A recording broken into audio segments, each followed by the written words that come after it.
tal? ¿Cómo están? Bienvenidos a Fibra Óptica. Un gusto saludarles. Soy Jorge Eduardo García. Les invito a permanecer en el 91.5 FM Zona 3. Hoy estaremos hablando del tema del derecho al olvido digital y para esto invitamos a nuestro buen amigo, el ingeniero Ramón Becerra. También es abogado y está cada semana hablándonos de diversos temas. ¿Cómo estás, Ramón?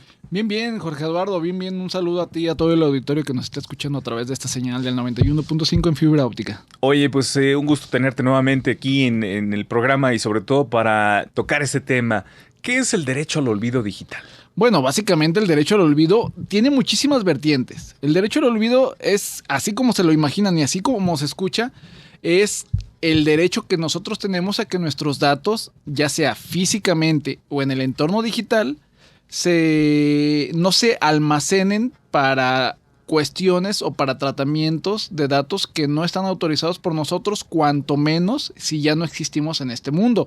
¿Qué quiere decir? Si fallecimos o si fallecemos o si ya nosotros nos retiramos de determinada cuestión, trabajo en donde nosotros estamos desempeñando nuestras labores, pues ya tenemos derecho a que esos datos ya no se estén tratando. Ahora, este derecho al olvido digital propiamente, así como lo escuchamos, es dentro de las bases de datos de las computadoras, de la infinidad de sistemas y aplicaciones que nosotros podemos estar manejando. Por supuesto, aquí sí, propiamente es cuando fallecemos. Ya no tienen que estar nuestros datos en redes sociales. Propiamente también es cuando nosotros ya no nos dedicamos a algo, nosotros no tenemos por qué encontrar ese algo en buscadores, redes sociales, aplicaciones o cualquier base de datos. Ahora, van a surgir más vertientes en este aspecto, pero básicamente el derecho al olvido digital es esto: no aparecer en bases de datos que estén vinculadas a cualquier entorno digital que tenga que ver con internet o con cualquier otra computadora dentro de cualquier oficina pública o privada. Oye, Ramón, ¿y cuándo comenzó esto de este derecho o estas ideas relacionadas con este derecho? ¿Y dónde, no? ¿Dónde comenzó todo esto? Todo esto proviene del derecho de protección de datos, el habeas data. El habeas data surge como derecho humano de quinta generación en Europa. Allá se determina que los datos personales deben de ser cuidados y deben de ser tratados de una manera responsable por la persona que los está teniendo.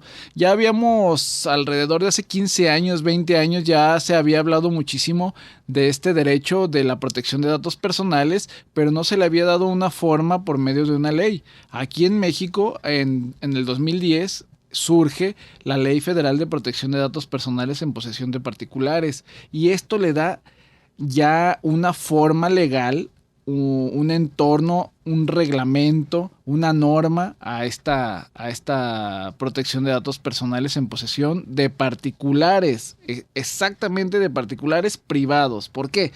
Porque hago un paréntesis, porque va a surgir una ley, la Ley General de Protección de Datos Personales en posesión de sujetos obligados. Un sujeto obligado es aquel que forma parte de la administración pública o del Poder Judicial o del Poder Legislativo. Todos esos partidos políticos, incluso sindicatos, notarios, ya son sujetos obligados que los determina y los conceptúa la propia ley de transparencia. Esta ley también va a proteger los datos personales aquí en México desde el punto de vista del gobierno y de la administración pública. La Ley Federal de Protección de Datos Personales en posesión de particulares, como les dije, ya hemos hablado de ella, ya tiene muchos años, alrededor de 6 años, pero va a haber algunos cambios también. ¿Y por qué? ¿Qué tiene que ver la protección de datos personales en manos de los dos tipos de entidades, tanto privada como pública, con el derecho al olvido? Porque ahí vienen unos derechos, el artículo 16 de la Constitución mexicana le llama los derechos ARCO, que son los derechos de acceso, rectificación, cancelación, y voy a señalar esto, cancelación y oposición de datos personales. Exactamente, surge en la cancelación de nuestros datos personales el derecho al olvido. ¿Por qué? Porque resulta que 20 años después de que nosotros fuimos unas personas o unos chavos que salieron en el periódico por haber hecho alguna travesura, surge 20 años después esa noticia por medio de Google o por medio de cualquier otro buscador que existe actualmente, ya sea Yahoo, Bing, etcétera, etcétera, etcétera. Surge una noticia y no nos contratan por esa noticia. Oye, pero es que tú estuviste implicado en determinada travesura que tú hiciste cuando eras joven. Bueno, sí, eso sucedió hace 20 años y me está afectando en este momento. Es por eso que nosotros, como mexicanos, como ciudadanos mexicanos, podemos pedir la cancelación de esos datos personales para que no nos afecte en estos momentos cuando ya sucedió hace alrededor de 20 años. Es ahí donde surge aquí en México el derecho a que nos olviden. No solamente, como te dije, desde el punto de vista digital, también desde el punto de vista físico en cualquier trabajo. Nos pueden ver en un periódico, en una hemeroteca de hace 20 años también que surgió lo mismo. Bueno, también podemos pedir la cancelación a la empresa, no hacia el periódico, porque la historia ya está. En cambio, en cuestiones digitales, en las bases de datos, podemos obligar a las empresas, tanto Google, Facebook, Twitter, etcétera, etcétera, etcétera, etcétera, todas las aplicaciones que se nos ocurren, a que nos olviden y no aparecer en buscadores cuando nos están buscando. Entonces, el organismo encargado aquí en México sería el INAI, ¿no? Que anteriormente era el INFAI. Así es. Pero vamos recordando cómo es el procedimiento de la cancelación o del derecho al olvido. El procedimiento es ir directamente con la empresa. Oye, necesito que olvides o que canceles mis datos y que ya no los trates. Cuando nosotros damos datos y nos dan un aviso de privacidad, nos estamos enterando de cómo van a tratar nuestros datos personales. ¿Y quién sería el responsable también? En algunos casos ahí se especifica. Ahí se especifica absolutamente eso.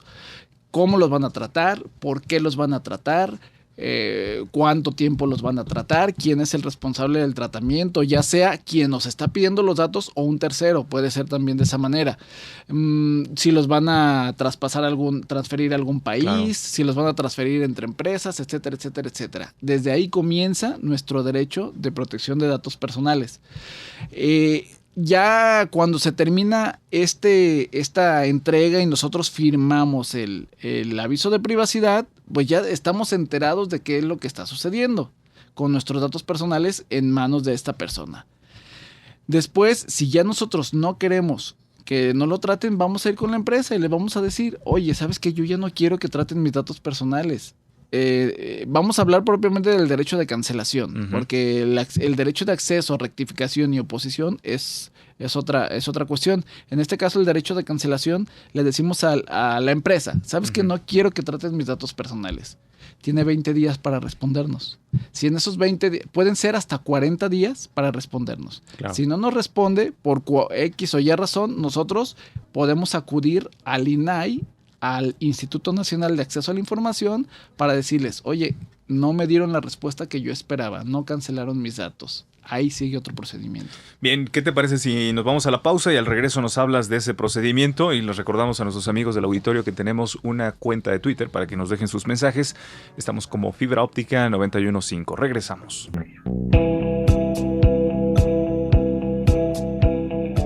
Esto es Fibra Óptica en Zona 3, 91.5 FM. Hoy estamos hablando del derecho al olvido digital con Ramón Becerra.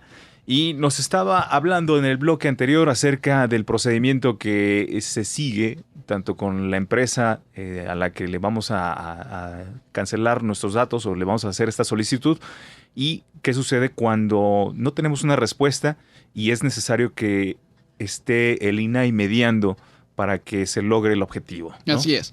Como les dije en el bloque anterior, no estamos hablando del acceso ni la rectificación ni, por supuesto, la oposición de datos personales, sino propiamente la cancelación, que yo estoy cancelando mis datos para que los sigan tratando. Muy bien. El INAI va a decirle a la empresa, ahora, ¿sabes qué? Lo que él te pidió te voy a dar determinados días para que lo cumplas. No lo cumples, te voy a dar, justifícame por qué no lo estás cumpliendo. ¿Sí? Entonces la empresa tiene otra oportunidad de decirnos por qué no cancelan nuestros datos. Pueden ser determinadas razones y tienen que fundarlo y motivarlo y argumentarlo correctamente con ley. Si no lo hacen, entonces van a comenzar las infracciones administrativas a la empresa. Incluso todavía le dan otra oportunidad, le dice, ok, no volviste a contestar, te estoy amonestando. Si no le vuelves a cancelar sus datos personales y me entregas el papel donde efectivamente ya no forma parte de las bases de datos de ustedes, va a haber una multa. Esa es la amonestación. Si no cumple la amonestación, comienza a multar. Si nosotros no estamos tranquilos con lo que el INAI nos está diciendo, oye, ¿sabes qué? Es que no quiere darme la cancelación de datos personales, nosotros podemos asistir al Tribunal Federal de Justicia Fiscal y Administrativa para decirle que la autoridad, o sea, el Instituto Nacional de Acceso a la Información, no está cumpliendo o no estamos a gusto con el trabajo que está realizando. Si el Tribunal de Justicia Federal de Justicia Fiscal y Administrativa no nos contesta como nosotros deseamos tampoco, podemos ampararnos, puesto que es un derecho humano que existe en la Constitución y cabe, por supuesto, el amparo. Y es el amparo indirecto o donde podemos acudir y el juez de distrito va a decirle, a ver, no cumpliste esto, no, y así sucesivamente le va a ir diciendo, va a caer como cascada hasta que la empresa esté obligada a cancelar nuestros datos personales. Ese es el derecho que nosotros tenemos como mexicanos y está bien plasmado y está muy claro en el artículo 16 constitucional. Es por eso que cabe hasta que nosotros podemos allegarnos al amparo. Lógicamente el auditorio va a decir, bueno, pero para eso necesito un abogado. Sí, es lo que te iba a preguntar. O sea, ese procedimiento seguramente, algunas personas dirán, bueno, ¿y cómo le voy a hacer para tramitar un amparo? ¿O dónde voy? ¿A con quién acudo? ¿O es necesario al momento de redactar o el estar abriendo este caso el contar con la asesoría de un abogado? Sí, por supuesto. Si nosotros queremos contar con la asesoría de un abogado desde que vamos y tocamos la puerta de la empresa, incluso desde que lee el acuerdo de voluntades que viene siendo el aviso de privacidad, desde entonces nosotros podemos contar con la asesoría del abogado para saber si la protección de datos personales se está realizando de forma correcta. Por supuesto, el abogado puede representarnos para pedir la cancelación de datos personales. Por supuesto, el abogado puede ir al INAI ¿cómo se dice? Sí, a denunciar la cancelación de los datos personales. Por supuesto, el abogado sabe y tiene los conocimientos de hacer un juicio o de buscar un juicio en línea en el Tribunal Federal de Justicia Fiscal y Administrativa o hacerlo por los medios convencionales por escrito. Y por supuesto, el abogado puede ayudarnos a ampararnos. Aunque lo está haciendo a nuestro nombre, al final de cuentas, él solamente hace un trabajo que nosotros estamos pidiendo, ya sea un juicio, una denuncia o un amparo. Todo para la cancelación de nuestros datos personales, que viene siendo el derecho al olvido. En este caso estamos hablando del derecho al olvido digital, ¿verdad? Tenemos que tocar la puerta de Google, por ejemplo, que es el buscador más famoso que nosotros estamos utilizando en estos momentos. Hay quien utilice Bing, Yahoo, bla, bla, bla. Cualquiera que estén utilizando. Tocar la puerta. Si no nos contestan, vamos al INAI. Si no nos contesta el INAI correctamente, vamos al Tribunal de Justicia Fiscal y Administrativa. Y si no nos contesta correctamente o no hace el trabajo que debe realizar, podemos ampararnos. ¿Qué tan frecuente es que un usuario haga esto, una solicitud para la cancelación de sus datos? Hasta estos momentos es muy difícil que cualquier usuario, tú estás hablando de un ciudadano cualquiera, sí, ¿no? Exactamente. Es muy difícil. Sobre todo aquí en México. Exactamente. Ramón. No lo saben o no lo han puesto en marcha. ¿Por qué? Porque existen algunas herramientas y algunas páginas web que ya nos facilitan, entre comillas, el hecho de que nosotros podamos pedir el derecho al olvido. Incluso lo de las herramientas vamos a hablar en un bloque posterior, pero este es el trámite que puede seguir. Es muy raro que los jóvenes o que las personas puedan pedir esa baja o esa cancelación de datos personales. Lo que yo he escuchado hasta ahora o lo que he visto hasta ahora como abogado es que piden el acceso para saber si sus datos existen ahí o la rectificación de los datos personales. Nosotros lo hacemos, la rectificación de los datos personales en el momento que cambiamos de domicilio y le decimos a la empresa, oye, fíjate que ya no vivo aquí, este es mi nuevo comprobante de domicilio, por lo tanto, ya están haciendo una rectificación o estamos haciendo una rectificación. Una oposición de datos personales. Muchos se confunden con la oposición a tratar datos personales y con la cancelación. Como dije hace un momento, la cancelación es decir, no quiero que los trates y ni siquiera quiero que tengas mis datos personales en tus bases de datos. La oposición es decirles, está bien, mantén mis datos personales, pero no me estés mandando publicidad, no me estés enviando correos electrónicos. Que eso pasa, por ejemplo, con algunos servicios como bancos, compañías telefónicas o de internet, que constantemente están bombardeando con competición o también te están promocionando tarjetas de crédito o viajes, etcétera. Eso también se puede estar evitando, ¿no? Sí, por supuesto. La oposición, como lo dije en un principio, el derecho ARCO nos habla del acceso, rectificación, cancelación y oposición. En este caso, el derecho al olvido está muy de la mano del derecho de cancelación. Pero sí, lo que yo, contestando la pregunta que me habías hecho anteriormente, ¿cuánto se ha utilizado este derecho? Pues se utiliza más en la oposición a tratar los datos personales para que ya no me envíen publicidad y en la rectificación de mis datos personales cuando me cambio de domicilio. Claro. Ahora, ¿cuál podría ser considerado como un dato personal? Desde una fotografía donde puedo aparecer, no sé, que se tomó hace 20 años o que se publicó hace como 20 años y que actualmente está indexada todavía en algunos de los buscadores, sobre todo en este que mencionas de Google. Yo puedo pedir entonces hacer la solicitud directamente a Google para que esta fotografía, que yo considero que ya no es conveniente que esté publicada o que no quiero que aparezca, la borren o no la borren, porque quizás puede estar por ahí, pero que simplemente no la tomen en cuenta al momento de hacer las búsquedas, ¿cierto? Sí, es verdad. El detalle es que, por ejemplo, tú lo acabas de decir perfectamente, están indexadas las fotografías o está indexada una noticia que tú ya no deseas aparecer porque formabas parte de un grupo que ya en estos momentos ya no va con tu ideología. Entonces sí, efectivamente vas a Google y le dices, ¿sabes qué? Este es el link. Exacto, que yo quiero que desindexes y que quites incluso del caché, porque el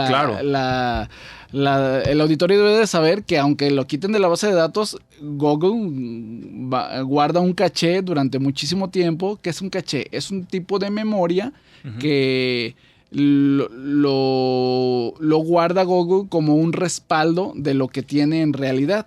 Y ese caché dura muchísimo tiempo. Entonces tú le vas a exigir a la empresa que borre la base de datos y todos los respaldos que pueda tener. Por lo tanto, ya no quieres que aparezca tu foto porque a ti te conviene, porque es tu derecho y porque así lo quieres. Entonces ese es el principio del derecho al olvido que nosotros podemos llevar a cabo.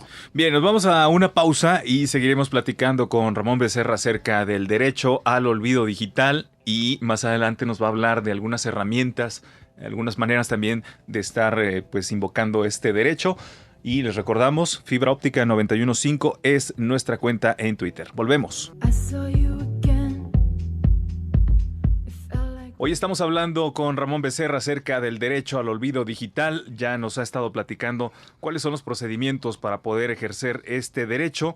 Sobre todo aquí en México también le preguntaba yo acerca de cuántos usuarios o si son comunes estos casos donde pues las personas quieren que se ejerza este derecho y acuden a las instancias, ya sea las empresas o a través del INAI, de algunos organismos, para poder pues evitar que estén indexados estos datos.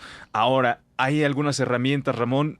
¿Hay alguna manera también de ejercer este derecho o de buscar que de forma digital se pueda estar evitando que aparezcan tanto textos como imágenes? Sí, últimamente fíjate que han salido herramientas muy interesantes. Una, pueden ser ya páginas web, incluso derechoalolvido.eu. ¿Por qué EU? De Europa. Porque Europa aparece mucho cuando se habla de protección de datos personales y cuando se habla de derecho al olvido. Europa ¿Están más avanzados ellos? Muchísimo más avanzado en estas cuestiones porque allá surge el derecho de protección de datos. En Europa propiamente surge el derecho de protección de datos. Ellos crean una página que se llama derechoalolvido.eu en donde nos dan diversos tips y nos dan diversos casos que llegaron a tribunales y que allá forzan a las empresas a borrar los datos personales por país e incluso a nivel continente. Recordemos que Europa tiene su congreso donde están los eurodiputados, ¿verdad? Entonces ahí hay leyes que abarcan todos los países que se encuentran dentro de este conglomerado. Y bueno, esta es una página muy interesante donde podemos revisar cuáles son nuestros derechos desde el punto de vista digital en el derecho al olvido, y aparte nos dan herramientas de cómo hacer nuestro testamento digital, nos dan herramientas de cómo darle a las demás personas, dependiendo de las leyes de los países de allá de Europa, el permiso de dar de baja nuestras cuentas, etcétera, etcétera, etcétera. Pero ¿qué otras herramientas contamos? Google, propiamente, tiene una herramienta en donde tú te vas a dar de alta y le vas a decir, si no hay en un mes una actividad en la plataforma de Gmail con mi correo electrónico y con mi contraseña, mándame un mensaje al teléfono o al correo electrónico. Si después de 3 meses sigue sin haber alguna actividad, entonces mándale un mensaje a todos los contactos que yo te voy a decir, para que tú les digas a esos contactos que ya no hay actividad y que si me quieren dar ellos de baja, si nosotros así lo autorizamos, dan de baja nuestras cuentas. Pero les podemos compartir imágenes, les podemos compartir en nuestro perfil el calendario, el Google Plus, los contactos, podemos compartirles solamente las fotos, el blog, podemos compartirle lo que nosotros queramos o todo. Nuestro correo electrónico, para que ellos se hagan cargo de nuestra cuenta y ellos mismos nos den de baja, lo cual se me hace una herramienta maravillosa. ¿Cómo lo podemos encontrar? Lo podemos encontrar así, derecho al olvido Google. Y nos va a dar una herramienta, puede estar en inglés, puede estar en español, dependiendo de qué tipo de sistema operativo tengamos y en qué región nos encontremos del mundo. Por lo tanto, nos va a ir pidiendo datos y al final nos va a pedir si activamos o no activamos con los cambios que nosotros hicimos en este perfil, y ya les va a dar permiso a las personas que en el momento que cumpla nuestra cuenta de 3 meses a 1 año sin haber actividad, que ellos den de baja de nuestra cuenta. Es una herramienta muy interesante. Sí, cómo no, sobre todo útil, ¿no? Pero esta herramienta se puede entonces, o sea, cuando te refieres a actividad, se puede estar dando de baja de manera automática si es que yo no envío un correo, o porque puedo estar recibiendo miles de correos, comerciales, ¿no? Exactamente. Sí. Entonces es cuando yo no estoy sacando algún correo desde esa cuenta, es cuando se puede activar el Sí, y servicio. aparte, no solamente va a ser por lo de los correos electrónicos, también va a haber actividad de que ya no pusiste citas en tus calendarios, que ya no subiste algún escrito en tu blog, que ya no subiste alguna fotografía. O no hay comunicación en Hangout o alguna cosa así, ¿no? Exactamente, que ya no hay comunicación, entonces determina el robot que ya no hay una actividad y empieza a mandarte, primero a lo personal, a tu teléfono te envía un mensaje: oye, ¿qué pasa? Regresa, aquí estamos nosotros. Si después de esos 3 meses, 1 año, 6 meses, los meses que tú pongas, porque son de 1 mes a 3 meses, ¿sí? Ya en definitiva, si al año, perdón, de 1 mes a 1 año. Si en definitiva tú ya no regresaste para nada, al año, a los 3 meses, a los 6 meses, según como tú lo programaste, le avisa a tus contactos, porque no puedes dejar solamente un contacto, puedes dejar los que tú quieras, ¿sí? Entonces tú ya les avisas a tus contactos y les dice: esta persona no ha tenido actividad, ¿deseas dar de baja la cuenta o primero quieres descargar lo interesante? Entonces ya empiezas a descargar y después de eso les pide dar de baja la cuenta, si es que así lo desean las personas, que sería lo correcto.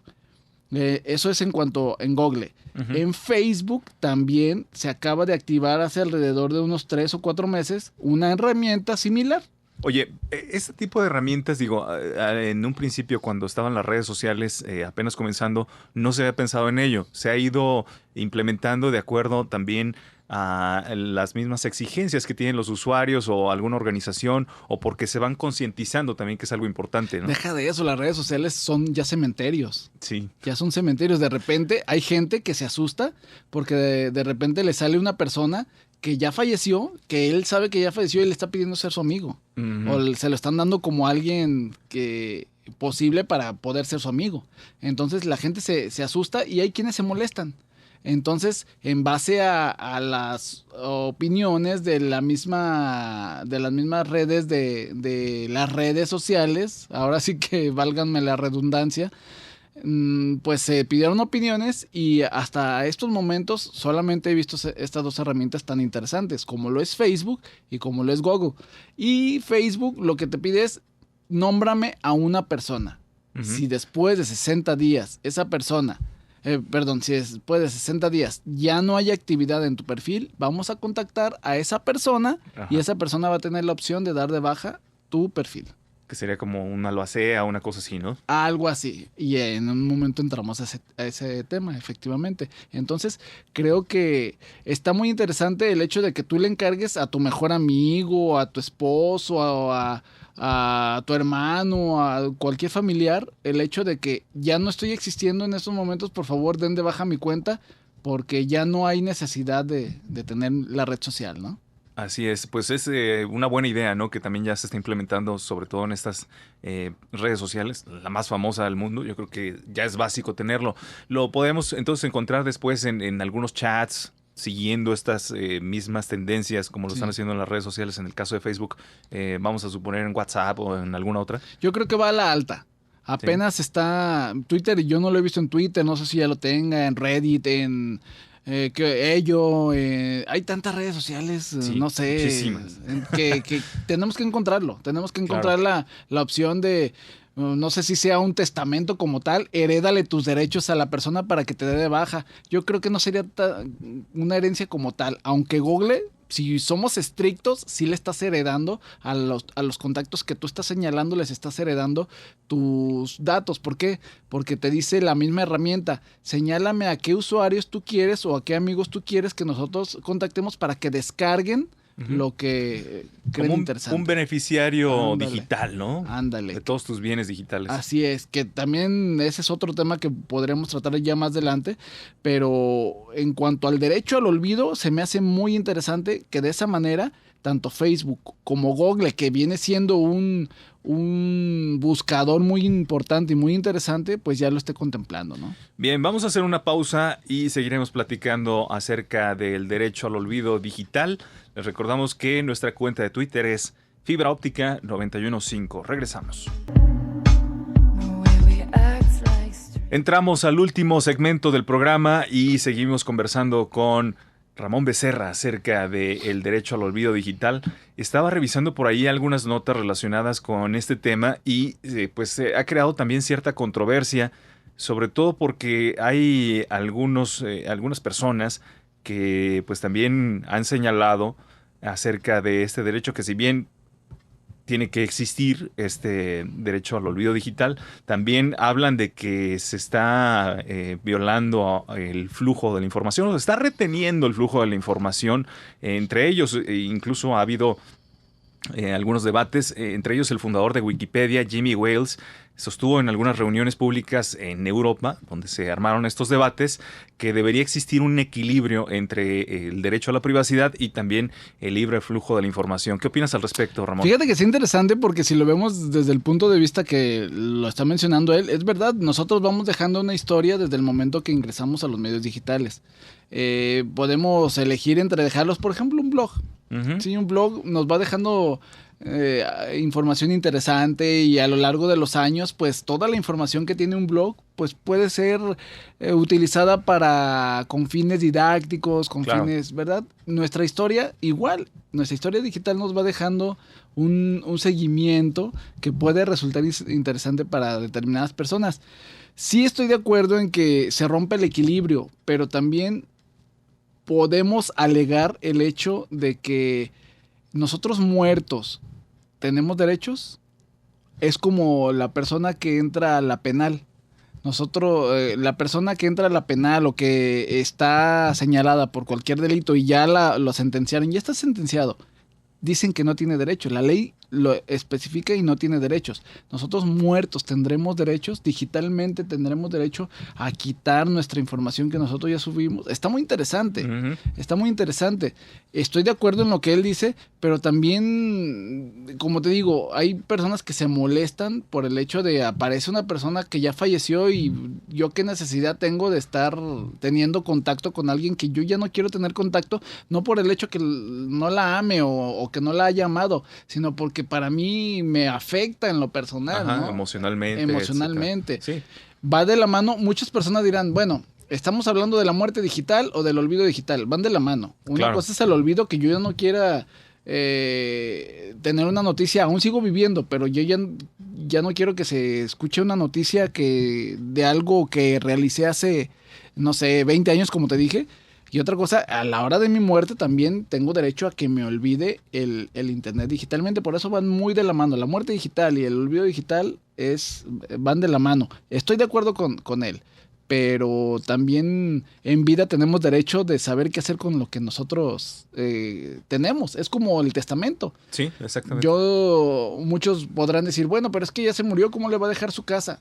En vida tuvo la oportunidad de dejar su testamento para dárselo a determinada persona, ya sea legatario o sea heredero directo. O si no dejó testamento, pues los que heredan directamente son los hijos primero, y si no, después los nietos, y así sucesivamente.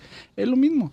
Nosotros podemos pedir que cuando nosotros ya no estemos en esta tierra o cuando ya no deseamos determinada información, pues que ya no se esté publicando en internet. Es un derecho que nosotros tenemos. Exacto. ¿Qué le recomendarías entonces a los usuarios en relación a este tema del derecho al olvido digital? ¿Es ser previsores, primeramente reflexionar cuáles son las cosas que uno debería estar simplemente dejando ya arregladas, como en el caso de estos datos que se van a borrar, el configurar nuestra cuenta, todos los pasos que nos dijiste, y también le está reclamando a las empresas, en el caso de los buscadores o de alguna compañía en particular, que si es de nuestro interés, solicitemos que se borren estos datos? Sí, no, le recomiendo a las personas que, para comenzar, hay muchas personas ya mayores en este momento que no les gusta estar cambiando de contraseña. Pues dejen su contraseña en un testamento físico. En su testamento ahí mismo pueden anexar. Si ya lo tienen, vayan en septiembre y háganle un agregado. ¿Saben qué? Mi contraseña para mis cuentas es esta, denmelas de baja. Esa podría ser una recomendación. Otra recomendación, ya hay testamentos digitales y va a ir increciendo, por decirlo de alguna manera, va a ir creciendo el hecho de que nos ofrezcan testamentos digitales, y ellos van a estar autorizados por medio de una firma electrónica o por medio de una aceptación a gestionar legalmente ante todas y cada una de las redes sociales donde aparecemos, a dar de baja nuestro nombre. Bien. Eso está también muy interesante. Hay muchos servicios que lo están ofreciendo actualmente en internet. Eso va a abrir también oportunidades, ¿no? A algunos despachos jurídicos y que ya manejan también el derecho digital. Así es, lo cual nos va a dar acceso a la muerte digital, al olvido digital, ya desde el punto de vista jurídico. O sea, que ya se está llevando a cabo, pero ya un poco real, y donde el abogado va a poder cobrar por esos servicios, porque ya le están dando el permiso de litigar las cuestiones de borrar todos y cada uno de los datos personales de los fallecidos, ¿no? Otra recomendación, pues dejen una cartita o un papel a un amigo, a su abogado, donde estén las contraseñas que ustedes usan. Si son jóvenes o personas que cada 3 meses, cada año cambian su contraseña, pues actualicen esas cartitas. ¿Para qué? Para que la persona que encuentra esas cartas o que el abogado se las dé, pues tenga los datos ya actualizados para poder dar de baja las cuentas, porque sí es desagradable para muchas personas el que sigan apareciendo las redes sociales. Muchos también podrán decir, pero ¿por qué desagradable si eran amigos? Bueno, eso es lo que manifiestan las personas en foros y cuando platicamos de olvido digital, pues sí, es que siguen apareciendo. Pues sí, siguen apareciendo porque no tenemos esa cultura todavía de dejar nuestro derecho bien establecido. Exacto. Hemos mencionado aquí en este programa en algunos casos en Estados Unidos, otros en Europa, donde pues ha habido papás, ¿no? De algunos adolescentes que han pedido directamente a las redes sociales, en particular Google o Facebook, que tomen en cuenta esto del derecho al olvido digital y puedan borrar sus cuentas o hacer algo al respecto, ya sea lo que ellos consideren pertinente. Ahora, ¿qué es lo que viene entonces para nosotros aquí en México en ese tema del derecho al olvido digital? Hay algunos cambios, se va avanzando, el INAI seguirá también fortaleciéndose en este tema. Sí, definitivamente va a haber cambios. Hubo cambios en la ley de transparencia a nivel nacional hace unos cuantos meses. Como te dije, va a surgir la Ley General de Protección de Datos Personales en posesión de sujetos obligados y estos cambios se van a dar no solamente a nivel nacional en el INAI, sino en cada uno de los entes o de los institutos de protección de datos en los estados, en los 32 estados. Por lo tanto, viene muy interesante este nuevos cambios de cancelación de datos personales, no solamente desde el punto de vista privado, sino también ya desde el punto de vista público. Por lo tanto, podemos hacer que también nos olviden en las oficinas de gobierno.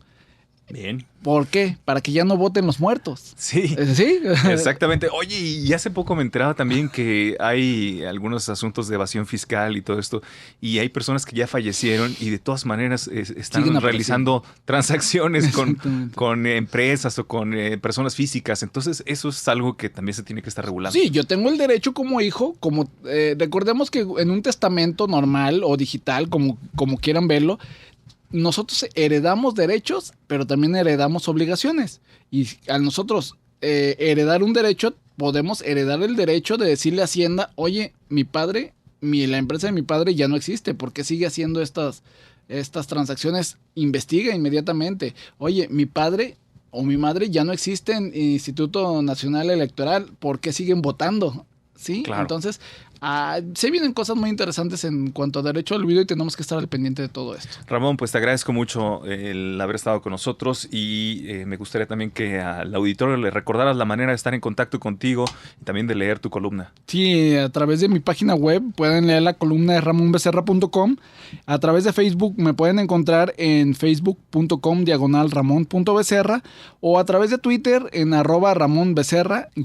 Quedo a sus órdenes. Gracias, Ramón Becerra, ingeniero en computación y abogado, y gracias también al equipo de producción, al equipo de trabajo encabezado por Karen Escamilla, Juan Robles en la grabación y Eric Magaña en la transmisión de este programa. Nos escuchamos en el próximo. Pásenla muy bien. Buenas tardes.